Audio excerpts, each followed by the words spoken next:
ഒരുപാട് വീടുകളിൽ പുരുഷന്മാർ മാനസികമായ പല വൈകല്യങ്ങളുള്ളവരാണ്, വ്യക്തിത്വ വൈകല്യങ്ങളുള്ളവരാണ്.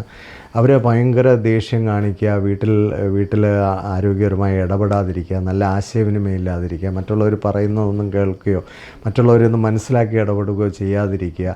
അതൊക്കെ എന്തോ വലിയ ഹീറോയിസം ആണെന്നൊക്കെ കാണിക്കുക. അങ്ങനെ ഒത്തിരി പുരുഷന്മാരുണ്ട്. ഞാനിത് പറയാൻ കാരണം എന്ന് പറഞ്ഞാൽ പല വീടുകളിൽ നിന്നും കുട്ടികൾക്ക് പ്രശ്നങ്ങളുമായിട്ട് വിളിക്കുമ്പോൾ അവിടെ കുട്ടികളുടെ പ്രശ്നത്തിൻ്റെ മൂല കാരണമെന്ന് പറയുന്നത് അവിടെ പിതാവിൻ്റെ ഒരു പേഴ്സണാലിറ്റിയാണ്.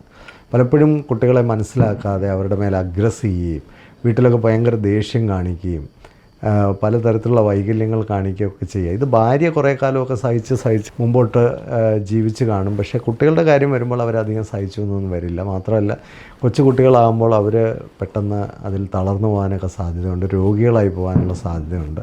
അതുകൊണ്ട് തീർച്ചയായിട്ടും പുരുഷന്മാർ അത്യാവശ്യം ചെയ്യേണ്ട ഒരു കാര്യം, അവർക്ക് എന്തെങ്കിലും കുഴപ്പങ്ങളുണ്ടെങ്കിൽ അതൊന്ന് പരിഹരിച്ചാൽ അത് കുട്ടികൾക്കെങ്കിലും വരാതിരിക്കും. അതുപോലെ ഈ സ്കൂളിലൊക്കെ പേരൻറ്റിങ് ക്ലാസ്സുകളൊക്കെ വെക്കുമ്പോൾ തീർച്ചയായിട്ടും പുരുഷന്മാർ ആ ക്ലാസ് അറ്റൻഡ് ചെയ്യണം. പുരുഷന്മാർ ക്ലാസ് അറ്റൻഡ് ചെയ്യാതിരിക്കുന്നത് കൊണ്ട് പുരുഷന്മാർക്കൊരു ലേണിങ്ങും ഉണ്ടാകുന്നില്ല. അവർക്കെല്ലാം അറിയാവുന്നുള്ള ധാരണയിലിരിക്കുകയാണ്. അങ്ങനെ ഒരു കാര്യമൊന്നുമില്ല.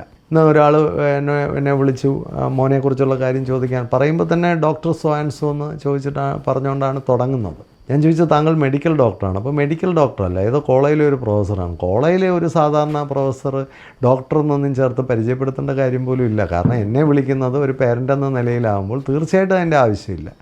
അതൊക്കെ ഞാൻ പറഞ്ഞ ഇത്തരത്തിലുള്ള ഈഗോയും കോംപ്ലക്സും ഒക്കെ ഉള്ളവരാണ് നമ്മുടെ പൊതുസമൂഹത്തിലെ പുരുഷന്മാർ.